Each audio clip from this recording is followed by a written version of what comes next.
Hello and welcome to the Care It Out Sleep Show, a podcast for tired parents who are searching for a bit more sleep the caring way. I'm your host, Kerry Secker, infant sleep consultant, founder of my unique sleep approach, Care It Out, and your caring sleep supporter. I really hope you'll join me on my mission to get Smalls a settled night's sleep without the tears, training or techniques. I love talking about sleep and I can't wait to share my sleep subjects with you. My approach to getting you more sleep is simple, straightforward, but above all, it's got to make sense and feel best for you. Ready to get more sleep? Then let's get started. Hello and welcome to the Care It Out Sleep Show. You're listening to your host, Kerry Secker, and I hope you are really well today. Thank you so much for tuning in and listening. Whether this is your first time picking up this podcast or you've listened to every single episode I've put out there, I love hearing that you're listening, love knowing that you're listening. You are really welcome, and above all, I hope you find this episode useful, reassuring and informative, because that's my intention for every single podcast I put out there. This is episode 21. Can't believe we're now in our 20s. Nap myths to bust. So there is a lot of myths when it comes to sleep, and if you've been following me for a while, you might know that I absolutely love busting a bed myth or two, and there are so many. I promise I will do another episode on this for sleep myths, but today I really wanted to focus down on the myths around naps, and there's definitely a lot of them. So in this episode I am going to go through 10 myths around naps for you, hopefully bust them and offer a little bit into insight why they're a bit of a myth, and hopefully you'll find that reassuring. So let's get on to it. So nap myth number 1, they should go down the same way as bedtime for naps. Now I call how your small goes to sleep, I call it their bedtime boundary, and this is the same for naps and bedtime. Now it seems so logical, doesn't it, that if they go down to sleep at bedtime in a certain way, then that's what they need to have at nap time. And you might have heard out there that for consistency's sake, every time they go to sleep, they need to go down in the same way. And for some, I'm not saying it's impossible, but for some, that might be the case. But I can only talk from my practice and my experience. And from my practicing experience, they don't have to go down the same way as they do at bedtime as they do for naps. Naps are often trickier to get them down to sleep because they don't have the same levels of sleep hormone melatonin in them, and they just don't have the same tired in their tank as they have at bedtime either. So changing how they go down for naps can often be a little bit trickier than nighttime, and it's completely normal that they might need a little bit more support to go down for nap time, and also how they get to sleep at bedtime might not work at nap time, all completely normal. And as I said, I can only talk from my practice and experience. It's very logical to think, well, if they go down at bedtime in a certain way, that's what they need, or that's how they must go down for nap time.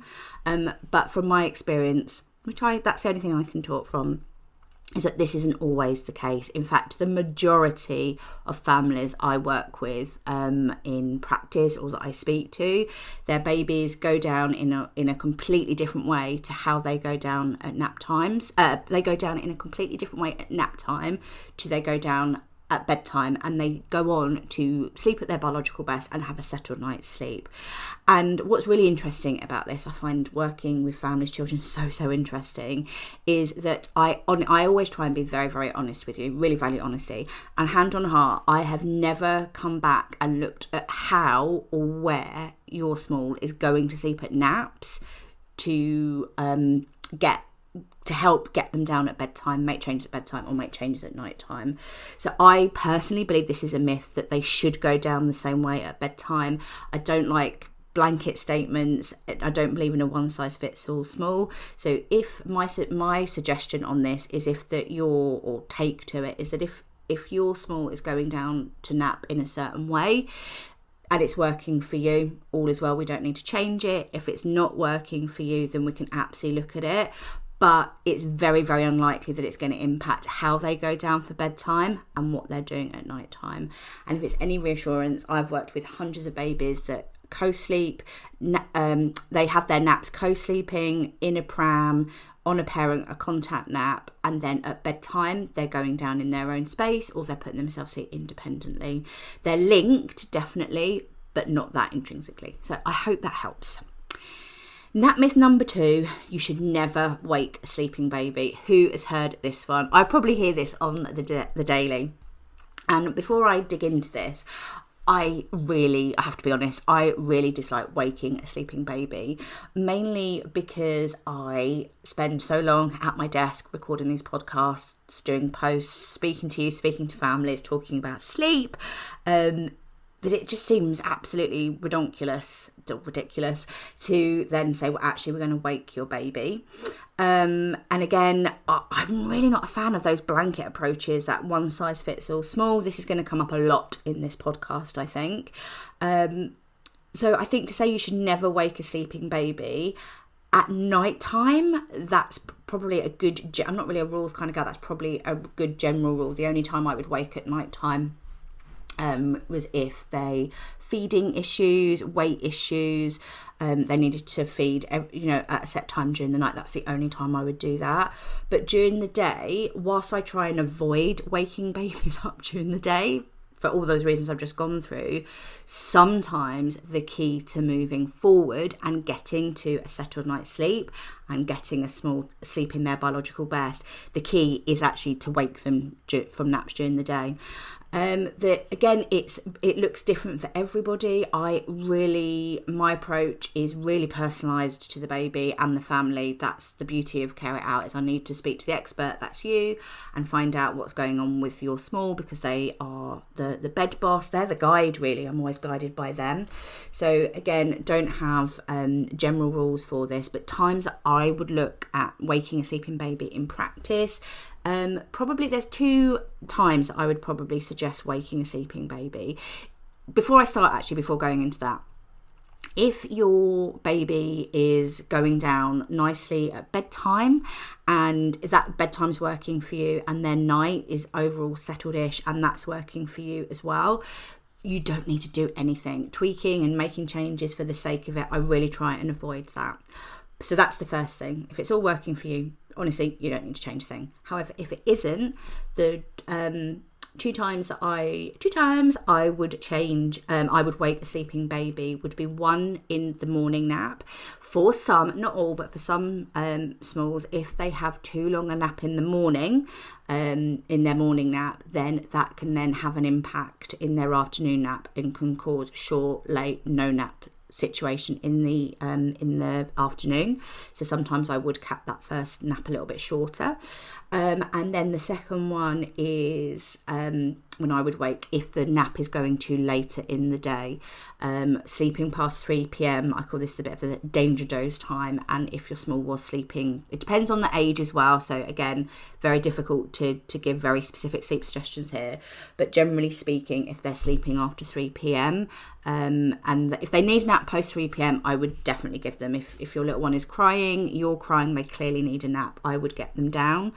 But I would keep that nap super short past 3 p.m, 30 minutes maximum, I think. Again, there's always wiggle room in that, but generally speaking, that's what I would aim for. So that is definitely a myth. That is definitely a myth that you should never wake a sleeping baby, because from my practice and experience, I've definitely found that sometimes, not always, but sometimes that is the key to moving a family forward.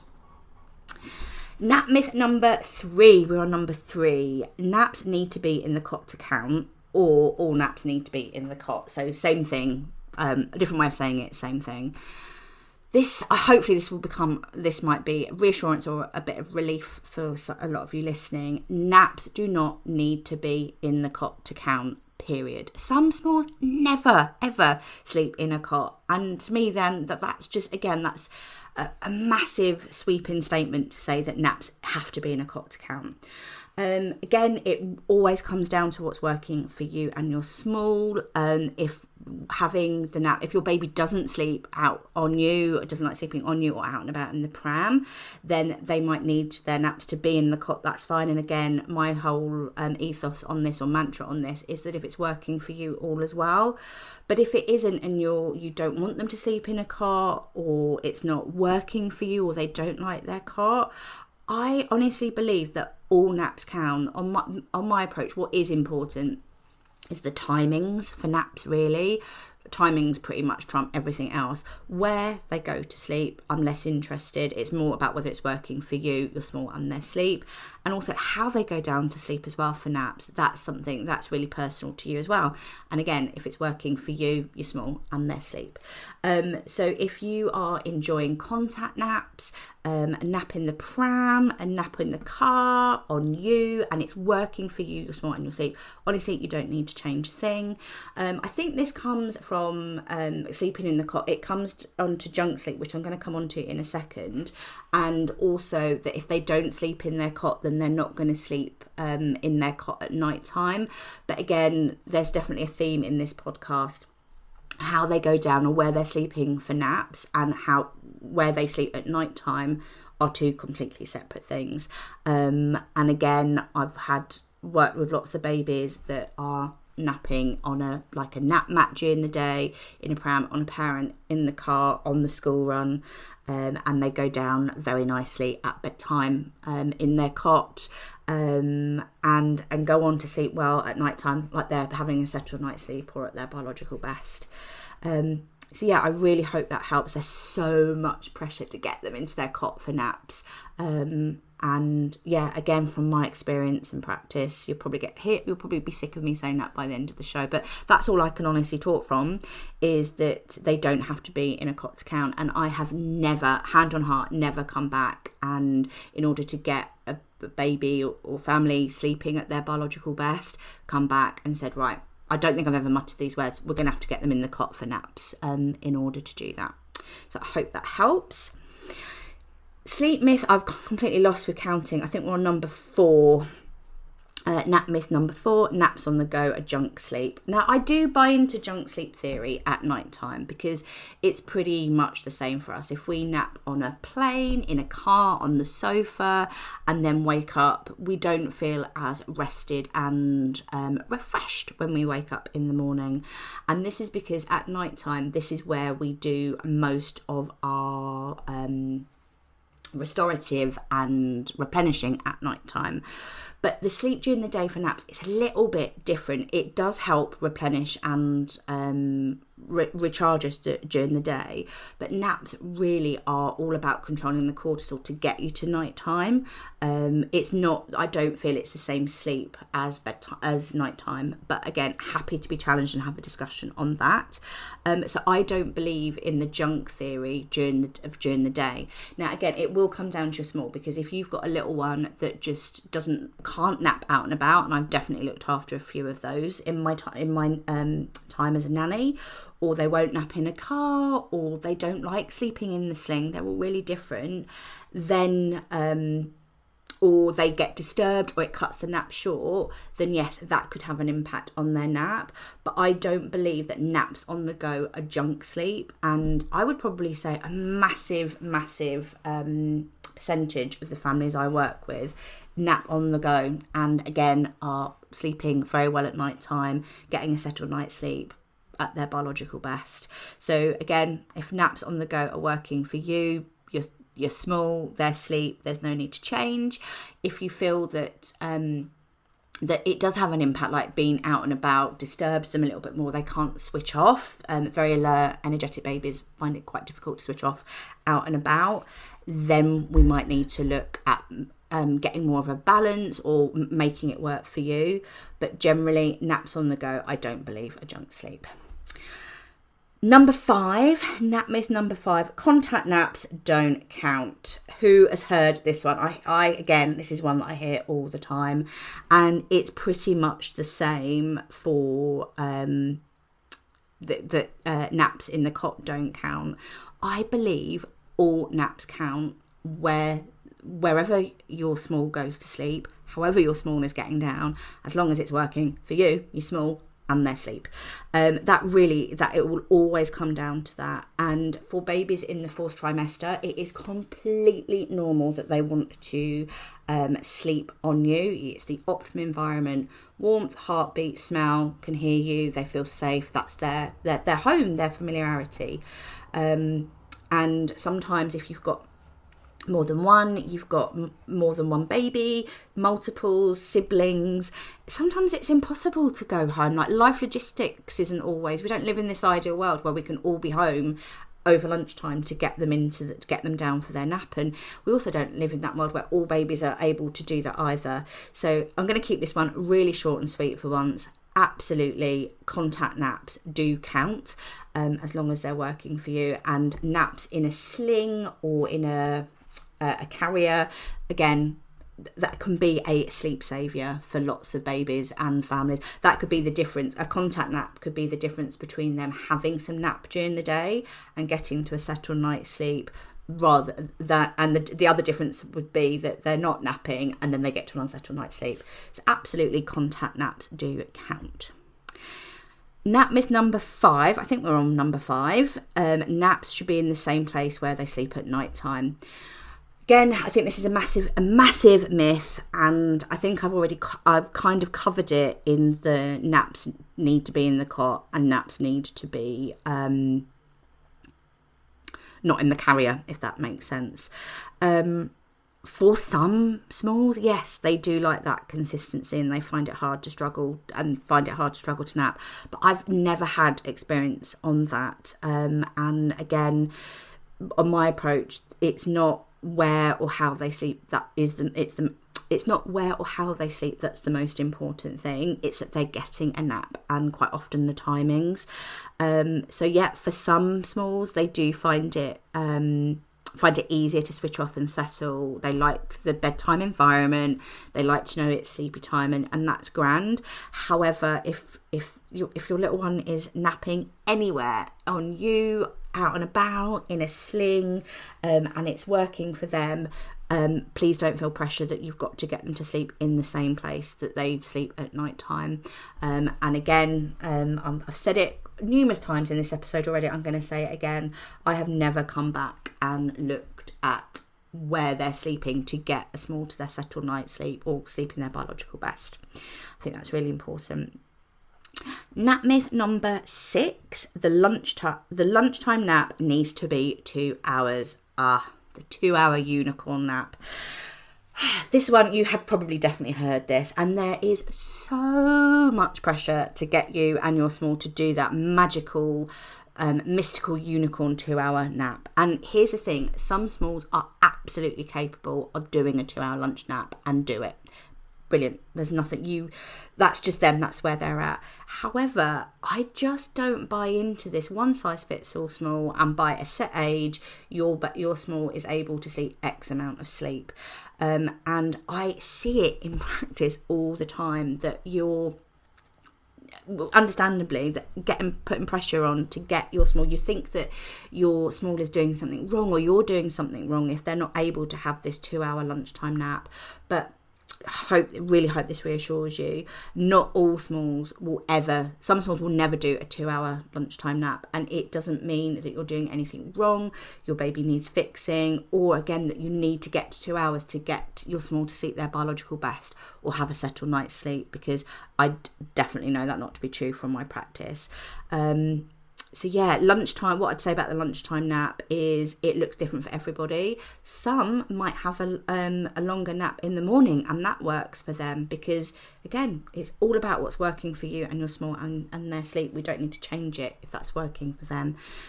For some smalls, that lunchtime nap looks different. So it looks different for everybody. Maybe they'll do an hour and a half, maybe an hour and 15, maybe even a little bit more than that, 2 hours, 15 minutes.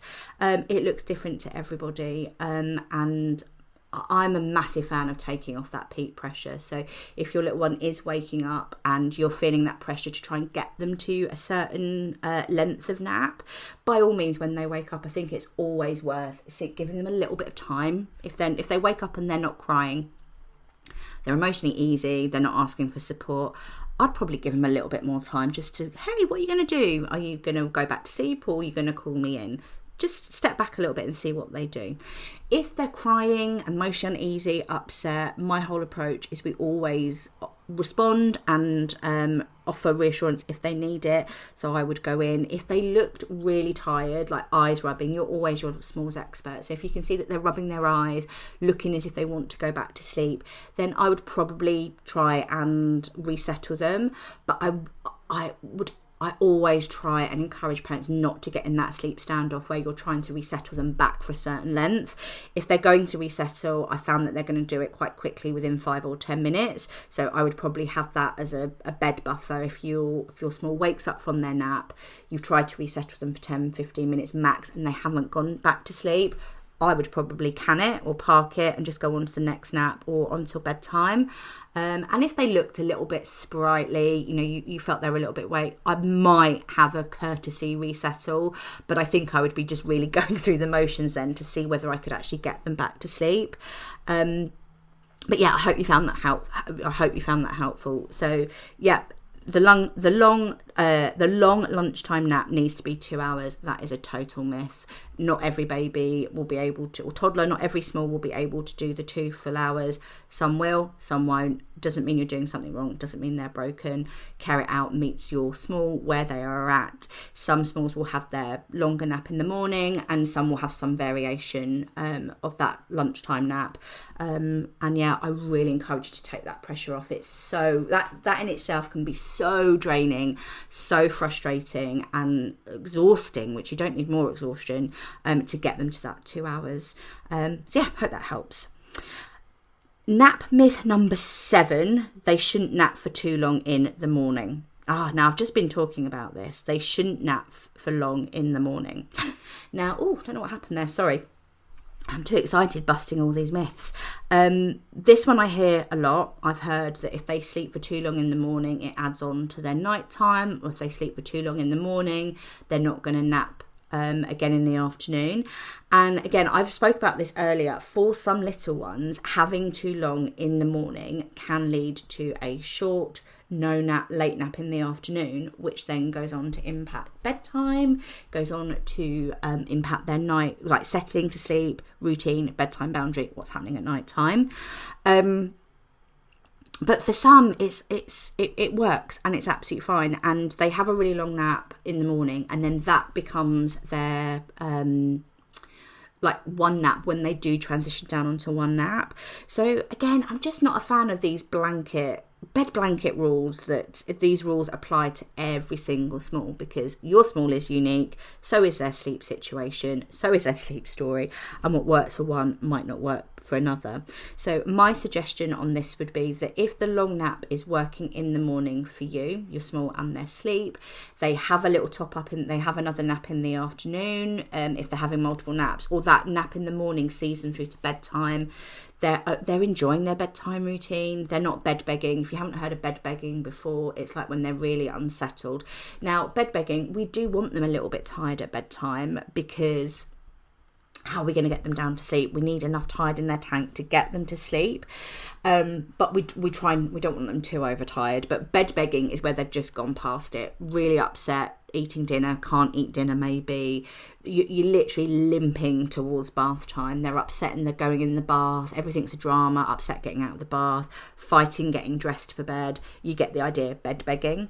So if your small is bed begging at bedtime because they have had a short no nap or a really late nap in the afternoon, it might be worth having a look at how long they're sleeping in the morning. But overall, I do think that it is a myth, and the myth is that they shouldn't sleep for long in the morning, because if it's working for you, all is well. We don't need to change it. Nap myth number 9. We're rifling through these now. The lunchtime nap needs to be at a set time, or the longest nap. Again, I think there's definitely various themes on this, but I think this is worth addressing separately. There's themes in this podcast. I just don't buy into that every baby by a set age that somebody's deemed appropriate, that they're able to go down for everybody's going to have their lunch, then go down for a nap, and it's going to be the longest nap. They're all really different, and for some smalls we have to be mindful. We've talked about this, that they don't always do super long naps for lunch, and that's fine. They're all really different. I've worked with plenty of even 9-10 month olds, which sounds really young, where they're having like a half an hour nap or 2 half-an-hour naps, and they're sleeping well at night time. And if they're sleeping well at night time, that is telling us that they're getting enough during the day.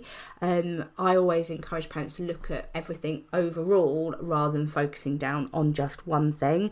And that's it, like zoom out and look at everything rather than just focus on, oh my goodness, they're not having a long lunchtime nap. It's going to ruin everything. If we adjust our gaze a little bit, zoom out and have a look at what's happening at their wake up time, what's happening at bedtime routine, what's happening how they're going to bed, what's happening when they wake up at night time, that actually gives us more an indication of what's going on. So I think this is a myth. I don't believe that the lunchtime nap needs to be at a set time. And I don't believe that it's got to be the longest nap. I feel like I've addressed the longest nap already as to why, because it is what works. Every small is different. For some, they can have a really long nap in the morning. That sees them through till bedtime, or they'll have a little wee top up in the afternoon. They're in good sleep shape. Where for some, they really do need that nap in the middle of the day. For me, it will always come down to what is going on for your small and what is going on around that nap. And then nap myth number 10, we have rifled through these. Nap myth number 10, they should be able to sleep X amount by a set age. And again, I was just about to touch on this, but I thought this is worth doing separately. There is so much pressure everywhere that by a set age, your small must sleep X amount of nap in order for it to count. Now, I honestly believe that every small is completely different. We're all different as adults. What one person needs for sleep, the other person might not need. Also different. And I just think blanket statements like that aren't always particularly helpful. One, they put lots of pressure on you, and two, you can think you're doing something wrong or your baby's doing something wrong if they're not doing that. There is so many different variations. And I also believe that sleep needs are nap needs are really personal. How much sleep we need in a 24-hour period, I call this your bed bank. So how much sleep you need in a 24-hour period, bed bank. And that everybody's bed bank varies from person to person. I could quite happily sleep 10 hours a night. My husband, I call him 6 hour secker, because 6 hours and he's done. And it's the same for you, your families, your smalls. They're all really different.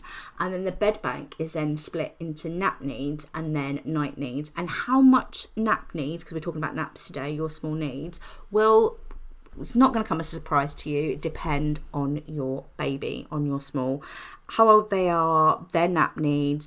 And I do believe that nap needs vary greatly from baby to baby. As I mentioned before, I've had 9-10 month olds on an hour's nap during the day and sleeping very well at night time, and I've had 18 months that still need, to 2 years that still need 2.5 hour nap a day. You always have to look at your baby and what's working for them, I think.